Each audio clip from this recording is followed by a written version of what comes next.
Hello everyone, welcome to class 2 for eating well with diabetes. This week we're going to expand a little bit more, get into more detail about what we discussed last week.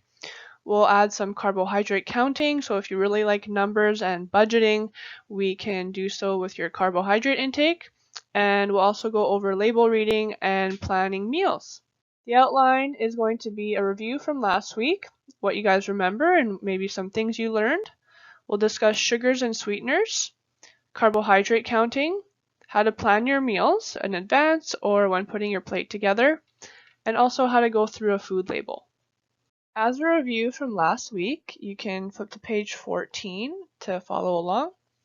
We discussed 3 keys, one being eating 3 regular meals throughout the day, evenly spaced, making sure each plate is balanced with the plate model to the right side, with all 3 sections portioned as shown. So we have our grains and starches at the quarter of the plate, the protein on the other quarter, and half the plate of vegetables. And if desired, you can always add a glass of milk or yogurt or a fruit to the side. We also discussed increasing our fiber intake, so from those whole grains, vegetables, nuts and seeds, etc., and making sure the carbohydrates we do choose are lower on the glycemic index, getting those nice and slow digesting carbs in. We also want to try and eat less sugar, less fat if possible, and we don't say no fat here, so just a reduction might be helpful for you.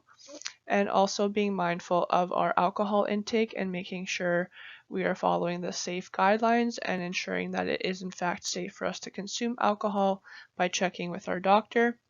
And also trying to increase water intake to make sure that we're hydrated, especially when blood sugars are high. First off, we're going to discuss sweeteners that increase blood glucose, in other words, added sugars or free sugars. Some examples include sugars that could be called anything like white sugar, brown sugar, icing sugar, coconut sugar. Other words could be used such as fructose, glucose, sucrose, malt barley. Any of these could be found on the ingredients list of a food package, and essentially it just means sugar. And it doesn't matter whether it's white sugar or brown sugar or things like honey, they're all going to affect blood sugar very quickly, so we want to reduce them when possible. One is not going to be better for the other when it comes to a blood sugar response. Other examples include syrups such as agave, high fructose corn syrup, and maple syrup, honey or molasses. Other things that would be labeled as a sugar would include fruit juices, concentrates. You might also see that on the ingredients list. So the overall reason why we want to reduce these is because of their quick increase in your blood sugar after you consume them. And they're also going to increase risk for heart disease, stroke, obesity, cholesterol, and cancer, especially when consumed in large quantities. So trying to minimize these sugars are going to be beneficial not only for your blood sugar, but also for other aspects of your health. Next, we'll talk about sweeteners that don't increase blood glucose. These are called sugar alcohols. Sugar alcohols can typically be found in no sugar added candies and treats, or diabetic candies as well. They usually end in the letters OL, for example, xylitol, maltitol, erythritol are all examples of sugar alcohols. You'll find them used in gums as well.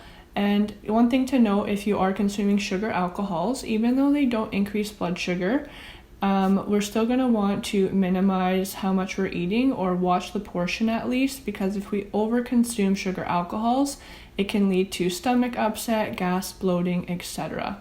So still be mindful of your portions when you're eating these no sugar added candies and chocolates. Other sweeteners that don't increase blood glucose include artificial sweeteners and also stevia, which it comes from a natural source. So in the case of stevia in the green package, do note that all the brands do taste slightly different. So for someone who might not like the flavor of one brand, they still might enjoy the flavor of a different brand. So do taste around and see what you prefer if stevia is the option for you. Equal is a brand name for aspartame, Splenda is the brand name for sucralose, and Sweet and Low is the brand name for saccharin. When it comes to diet pop, typically aspartame is used most often. Do note that these sweeteners are safe to consume, based off of an acceptable daily intake, also known as ADI. Basically, it tells you how much of this sweetener would be safe to consume based off of your body weight. So if I'm using aspartame as an example, which is typically used in diet pop, for someone who weighs 110 pounds, consuming 10 cans of diet pop a day or less would still be an acceptable daily intake. However, this is still a lot of diet pop and wouldn't be recommended. So even though these sweeteners don't increase blood glucose, still consume them in moderation and try not to overdo it. You can find them in powdered form, liquid form, and tablet form.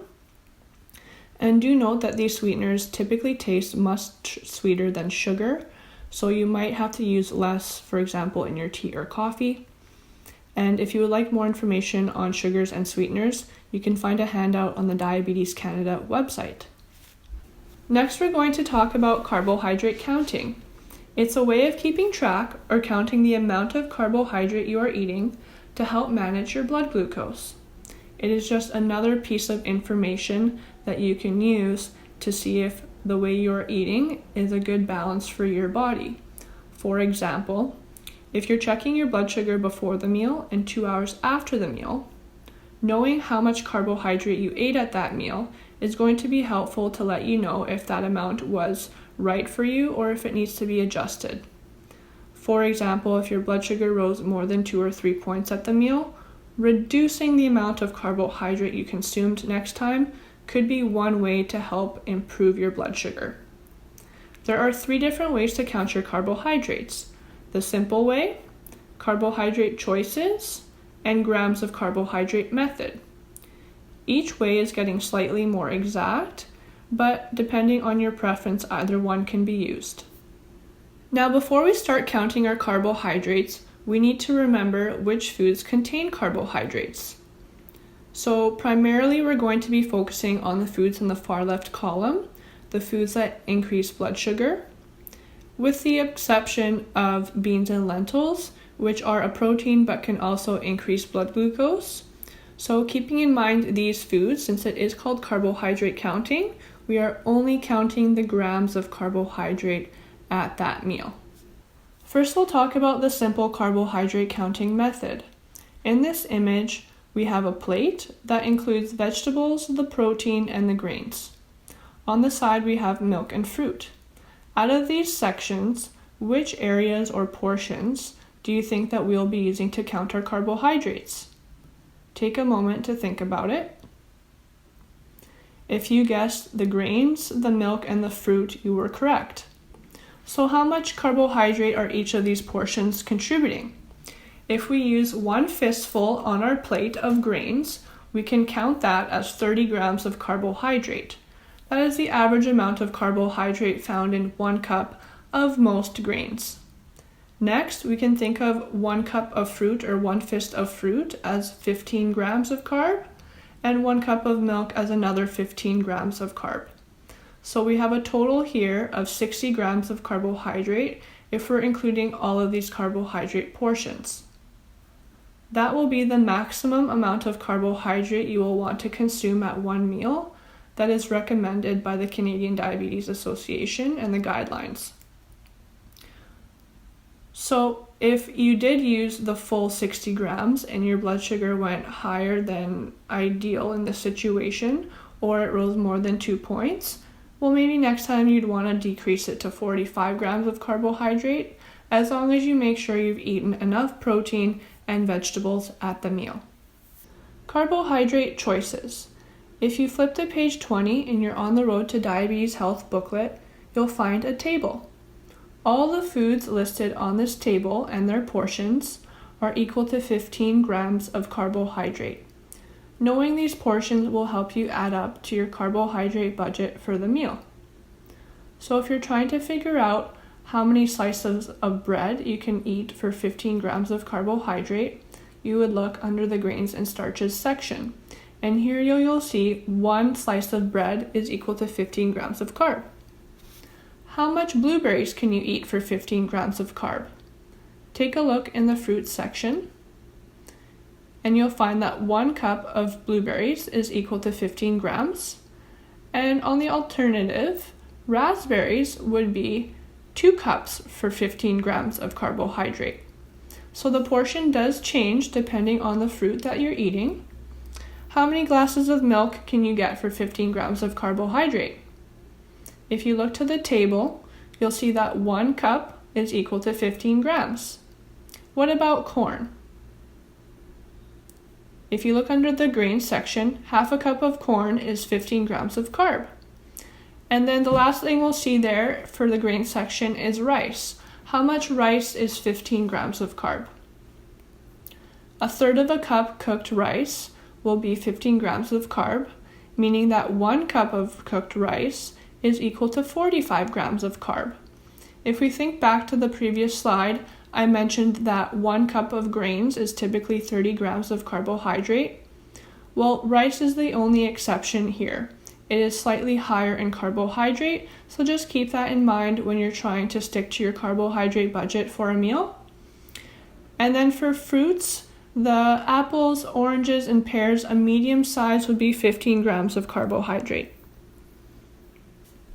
Altogether, 15 grams of carbohydrate would be classified as 1 carbohydrate choice, and 15 grams of carbohydrate will break down into roughly 3 to 4 teaspoons of sugar in your bloodstream. So this is just one other way that you can determine how many carbohydrates you are eating at your meal.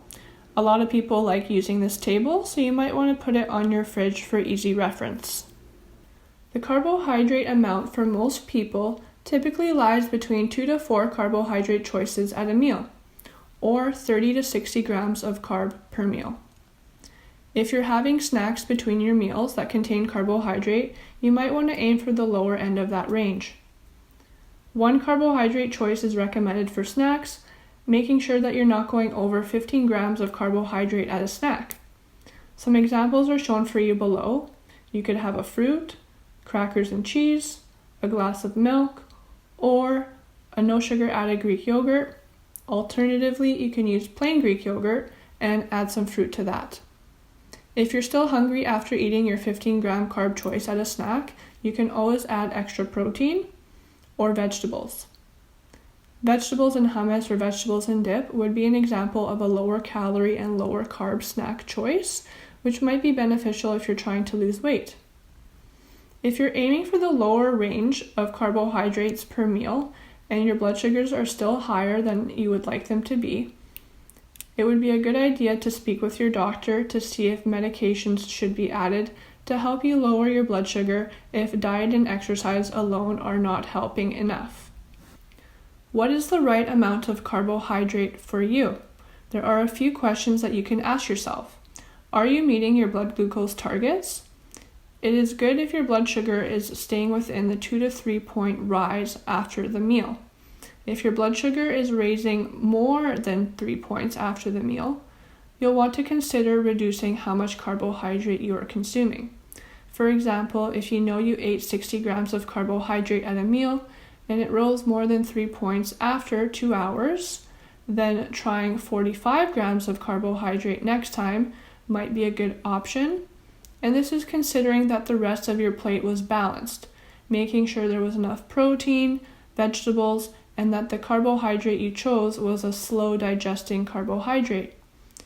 Try and do that first, and if the quality of the food at your meal was good, then reducing how much carbohydrate you're eating would be the next best step to take when adjusting your meals. Another question would be, are you meeting your weight goals? If you're trying to lose weight or you've hit a weight plateau, reducing carbohydrate can sometimes be helpful to help lose weight a little bit more.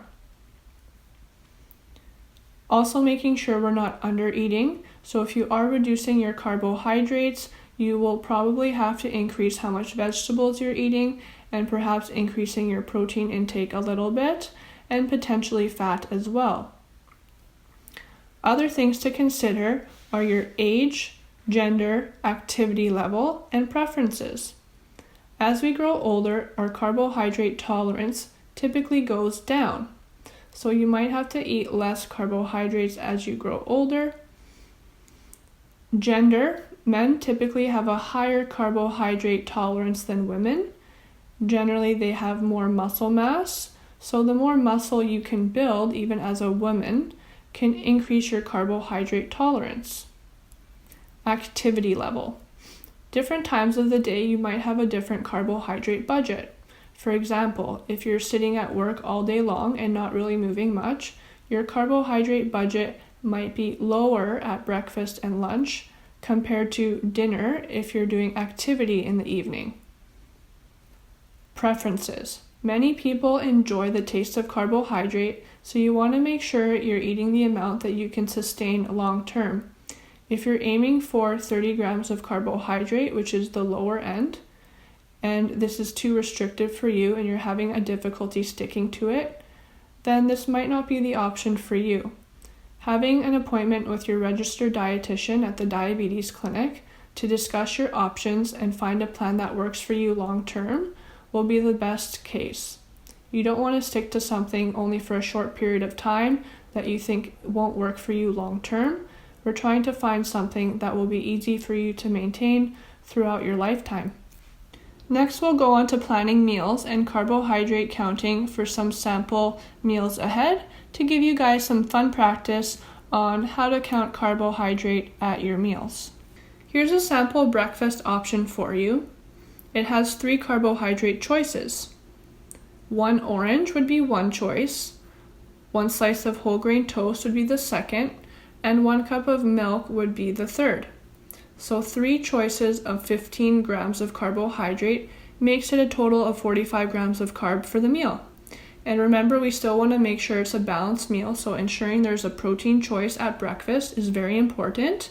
Some options are peanut butter, nuts, 1 to 2 eggs. Greek yogurt would also be another excellent choice. So keeping that in mind, if your carbohydrate budget is 60 grams, then you would just add 1 carbohydrate choice from the carbohydrate choice table we discussed earlier, or if your budget was 30 grams, you would reduce it by 1 choice and perhaps increase the protein a little bit. It also depends on how big your appetite is at breakfast. Here we have a sample lunch menu. It has 3 carbohydrate choices, making it a total of 45 grams of carbohydrate. Let's see if we can pick out the carbohydrate choices below. 2 slices of whole grain bread are going to be contributing 30 grams of carbohydrate, and the other 15 is going to be coming from the apple at the very bottom. The remainder of the meal is made up of protein and vegetables. This is going to be the time of the day, at least at lunch, where you would want to start adding half the plate of vegetables. And considering all of you might have different carbohydrate budgets for lunchtime, if you're aiming for 60 grams of carb for the meal, you have the option to add another yogurt or a glass of milk. Or if you're aiming for 30 grams of carbohydrate, you can either have an open-faced sandwich with 1 slice of bread and keep the fruit, or you can keep both slices of bread and move the fruit to a snack later. Do note that if you are lowering your carbohydrate intake, you might want to consider increasing the protein a little bit or the vegetables. Another option would be to add more healthy fats to the meal, for example, some nuts and seeds or half an avocado to make up for the carbohydrates removed and make sure that you're not hungry after the meal. It's all going to be individual based on how big your appetite is. For dinner, we have another 45 grams of carbohydrate. There's 3 to 5 ounces of chicken, fish, or tofu used as the protein option. Remember, for portioning your protein, you can use the size of the palm of your hand. 1 cup of potato, yam, or pasta is going to be contributing 30 grams of carbohydrate. We have some fat, and then carrots and broccoli making up half of our plate of vegetables. And 1 cup of mixed fresh fruit is going to add another 15 grams to the meal, making it a total of 45. How much carbohydrate do you think is in this meal? We have 2 pieces of bread with peanut butter and 1 teaspoon of jam on the side. Take a moment to think about it. Remember that each slice of bread is 15 grams of carbohydrate, So the bread is contributing to 30 grams of carbohydrate. Peanut butter, we don't count here because it's the protein. And 1 teaspoon of jam is going to be 5 grams of carbohydrate, or less if it's a low sugar jam. How can we improve this meal? If your blood sugar rose more than 2 or 3 points after the meal, what can you do next time to slow down the rise in your blood sugar and reduce the glycemic response of the meal? If you said add more protein, that would be one way to reduce the blood sugar and slow down digestion. Typically, protein from peanut butter is not enough to cover the entire meal. Remember, as an adult, we're aiming for a minimum of 20 grams of protein per meal. And adding a protein with peanut butter will be helpful in this case.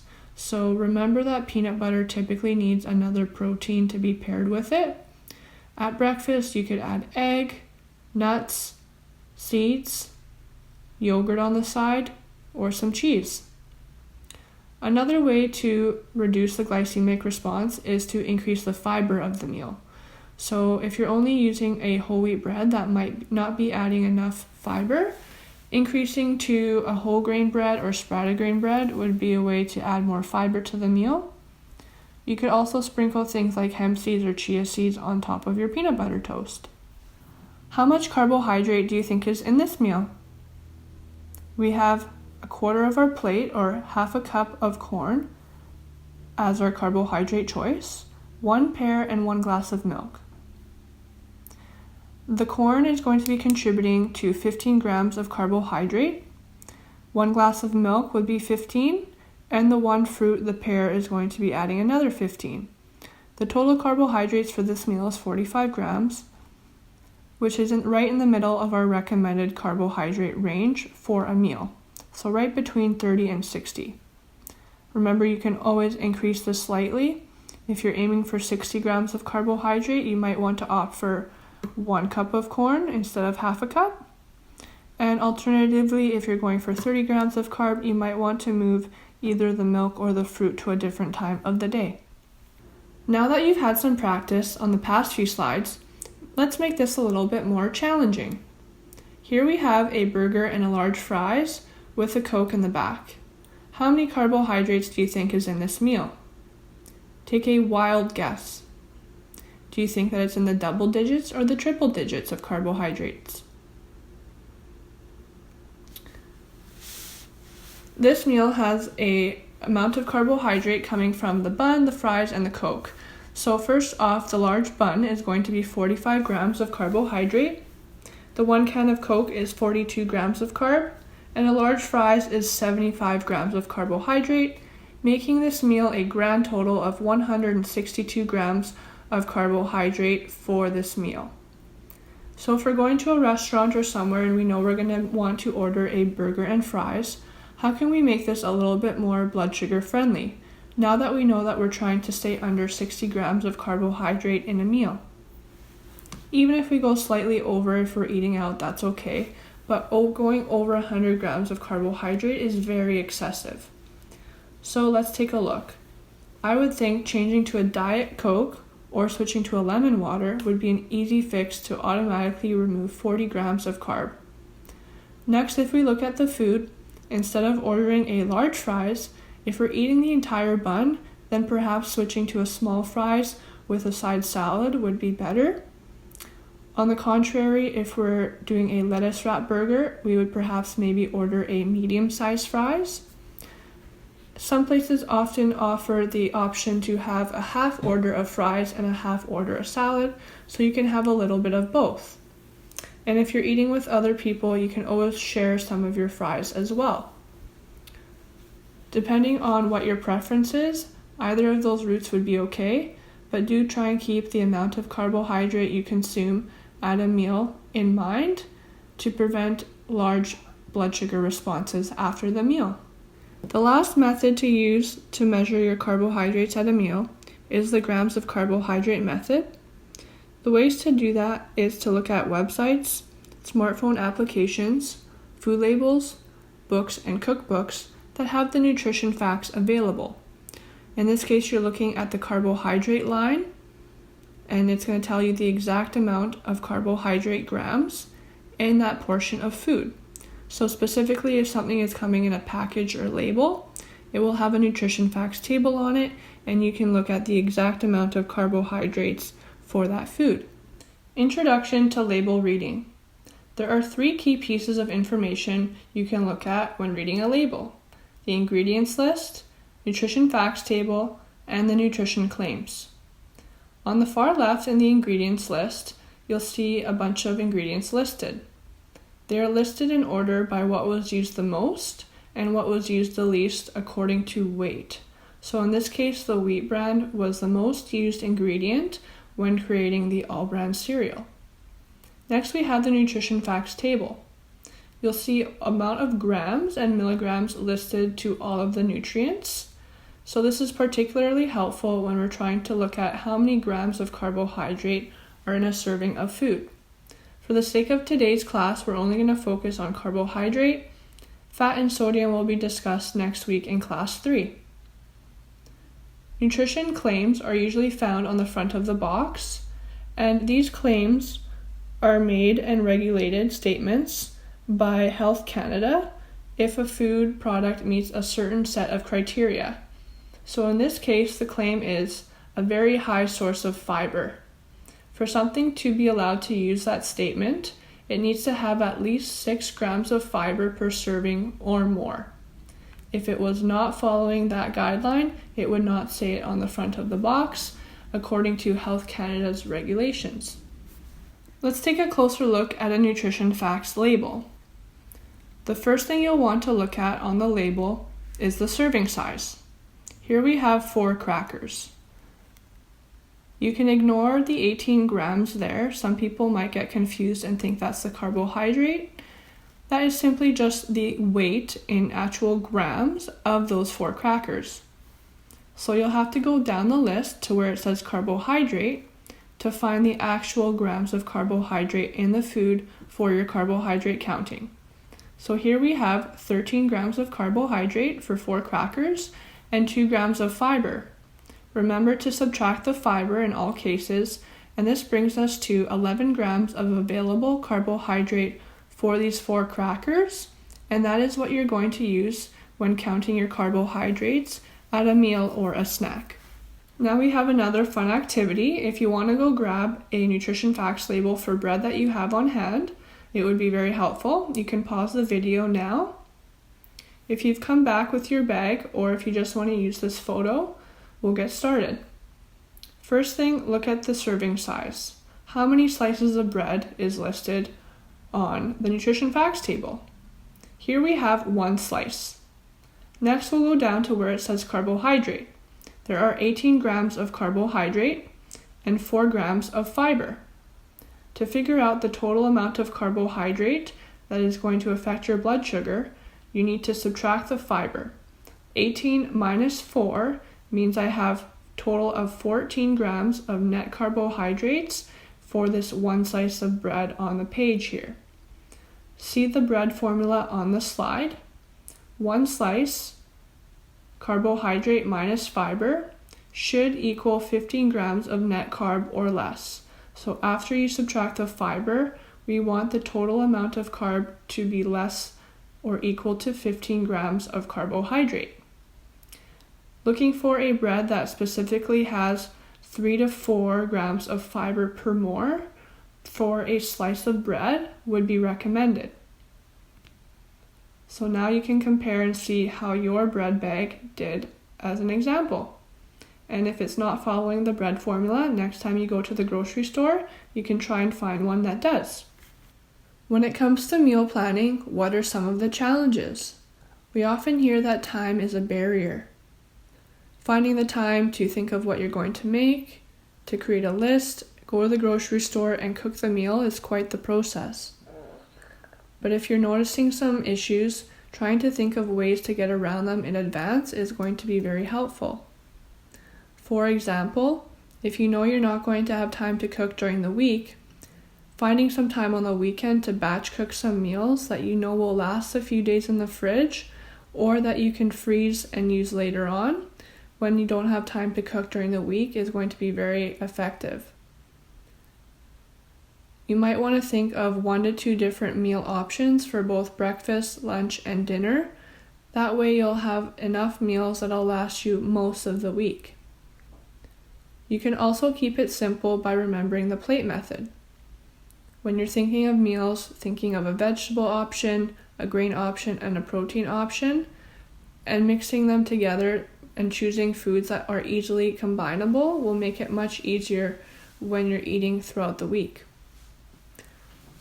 Most people don't need to change what they're eating a whole lot, and perhaps just changing the current portion of the foods you enjoy will be enough to get your blood sugar down. The only other thing you might need to do is choose a slower digesting carbohydrate, as we discussed earlier in this video. If you need more ideas, we have some sample menus available on page 21 in your On the Road to Diabetes Health booklet. We also have 7-day menus available in clinic, so when you speak to us next in one of your one-on-one appointments, you can let us know if you think that would be helpful. Plan your own 7-day menu with the foods that you enjoy is also a good exercise. You can plan a few meals in advance and cook them and not have to worry about what you're going to create that day because you've already mapped it out for the week. Other resources include cookbooks and websites, and we'll show you some of these on the next slide. Here you can find some trusted resources for meal planning. Health Canada and Unlock Food have websites with recipes and menu plans available. Diabetes Canada also has menu planning options and recipes, as well as Cookspiration, which shows you recipes ideas created by registered dietitians. Whenever you're looking at recipes, do keep in mind your plate method, that you want to have a balance of protein, vegetables, and grains together. That way you know you're choosing a well-balanced meal. It's important to get enough vitamins and minerals to ensure our body is functioning effectively so we feel our best and to avoid problems and symptoms of disease. We want to try and get enough to meet our vitamin and mineral needs through foods first and supplement as needed if we have a deficiency or increased needs. When it comes to calcium, the requirements are 1,000 milligrams for women up to the age of 50 and men up to the age of 70. Over that age, or if you have osteoporosis, the recommendation is 1,200 milligrams of calcium a day. Calcium is important for bone health and also for nerve and muscle function. To get enough from your diet, typically you need to make sure you're consuming 2 dairy and alternative foods per day, or another high calcium food such as fish with bones in them. 1 serving of a milk and alternative would give you 300 milligrams of calcium.